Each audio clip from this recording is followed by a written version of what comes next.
AP మాజీ మంత్రి అంబటి రాంబాబుకు ఊహించని జలక్ తగిలింది. పల్నాడు జిల్లాలోని సత్తెనపల్లి మున్సిపల్ కౌన్సిల్ సమావేశం వాడివేడిగా జరిగింది.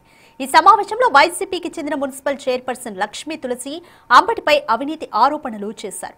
ఈ పరిణామం ప్రస్తుతం చర్చనీయాంశంగా మారింది.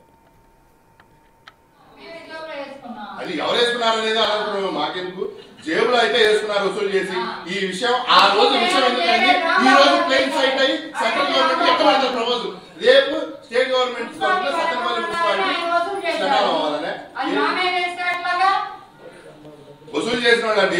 మిమ్మల్ని ఏమన్నా మీ పేరు చెప్పే వసూలు చేశారు. ఖచ్చితంగా చైర్మన్ గారు ఏమన్నారు, ప్రతి హాస్పిటల్ పిలిచి మీ పేరు చెప్పి బెదిరించారు. డస్ట్బిన్ల కొనుగోలులో 2 కోట్ల మున్సిపల్ నిధులు దుర్వినియోగమయ్యాయని కౌన్సిలర్ సుమన్ ఆరోపించారు. దీంతో మాజీ మంత్రి అంబటి రాంబాబు డబ్బులు వసూలు చేస్తే నన్ను అడుగుతారేంటని మండిపడ్డారు చైర్పర్సన్ లక్ష్మీ తులసి. డబ్బులు వసూలు చేయాల్సిన అవసరం తనకు లేదని, ఆ డస్ట్బిన్ల విషయం అంబటినే వెళ్లి అడగాలన్నారు.